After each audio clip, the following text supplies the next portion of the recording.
Hello. In this video, we're going to talk about carbonyl reactivity trends. So previously, we had looked at esters and amides and their relative stability. So let's go ahead and put them on this stability trend scale, where more stable is lower, less stable is higher. Another way of saying less stable is to say something is more reactive. And a way of saying something is more stable is to say something is less reactive. So again, less reactive, more stable, more reactive, less stable. So let's try to get used to using both of these phrases in both ways. So the way we assessed the stability of the ester and the amide before was to look at the ability of this other atom, in this case drawn as an X here, its ability to donate electron density and stabilize this carbocation. And so that we're going to use that same general idea to look at other functional groups. So on the lower end of the scale is this carboxylate, a deprotonated carboxylic acid. And in this case, when the negative charge and the oxygen on the negative charge and the lone pairs of electrons on the oxygen atom are shared, you end up with this charge being shared equally between these two oxygen atoms. So you kind of have this delocalization of the charge across all three atoms. And these carboxylates, again, deprotonated carboxylic acids, are quite stable. If you're now looking to the less stable side of things, we have what are called acid anhydrides. And the general trend that we've been learning is that more resonance structures are more stable. And that's generally true, but it's not always true. So in this case, the resonance structure, some of the resonance structures, the ones shown on the purple side of these acyl groups, are actually taking electron density away from this carbocation. So again, in this case, we need electron density to be going toward the carbonyl, but these electrons are getting sucked away from the carbonyl, and as such, that makes the carbonyl more reactive. There are less electrons available to stabilize that carbonyl. Another functional group that's even less stable than the acid anhydride is called an acid chloride. And the acid chloride is very, very unstable. There's the inductive effect of the chlorine being more electronegative than carbon and pulling electron density away. So it's inductively removing electron density from that carbocation. Also, there are no resonance contributions from the chloride going back into the carbonyl carbon. So there are nice reagents that organic chemists have that will take us from this carboxylate all the way up to this acid chloride, and we might see some of those later this semester.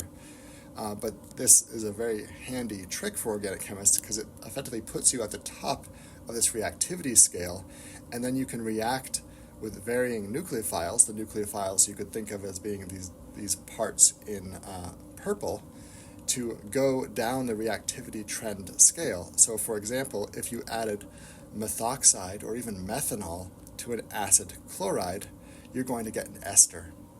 And again, because the ester is more stable than the acid chloride. But what I find very fascinating is that nature does this too. So nature takes carboxylates, which are quite stable, and amino acids. So amino acids have an acid side, and in neutral water they're deprotonated as carboxylates. It turns them into acyl phosphonates. So an acyl phosphonate is somewhat analogous to an acid anhydride, where you have an oxygen with a phosphorus, and that's pulling electron density away to activate that carbonyl more. And then once those acyl phosphonates will charge onto a tRNA and turn this into an ester. So again, an ester is more stable, so you're going down the reactivity trend. And then eventually that ester, once the tRNA is used in the ribosome, you'll form an amide bond in your proteins. So again, the reactivity trend scale holds true for nature as well. Let's look at the scenario where X is a carbon or a hydrogen, so a ketone versus an aldehyde. Which of these two is more stable? You can't use the simple argument of electronegativity as we did before, because carbon and hydrogen are pretty close in electronegativity. So again, we could look at these two resonance structures, but at first pass they look very, very similar. The one difference is that on the side of the ketone, there are more carbon-hydrogen bonds adjacent to it than on the aldehyde, where there are only 3 carbon-hydrogen bonds. There are electrons found in bonds, and hopefully that's not a shock to anybody at this point, that again, bonds are made up of electrons. What might be surprising to you is that these electrons can be shared to adjacent atoms. So they're not statically found only in that bond, but they are kind of shared across the molecule to some extent. And so this sharing is called hyperconjugation. So again, it's almost like a resonance structure, but not quite. So these electrons are being shared into this carbocationic center.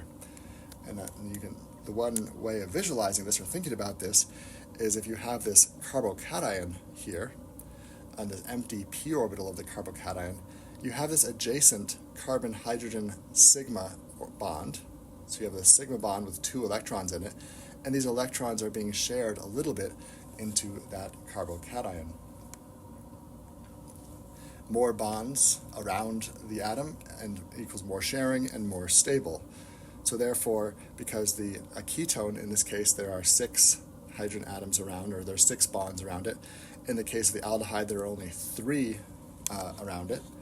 You'll see that this carbon-hydrogen bond here is actually not in an orientation to share in this same fashion. If you make a model, you'll be able to see that. And so when you're comparing the relative stability of a ketone and an aldehyde, you'll find the ketone is typically more stable. That's all I have for you today. I look forward to seeing you in class, and this is going to lead us into our discussion of other types of carbocation stability trends in organic chemistry. Thank you for your time.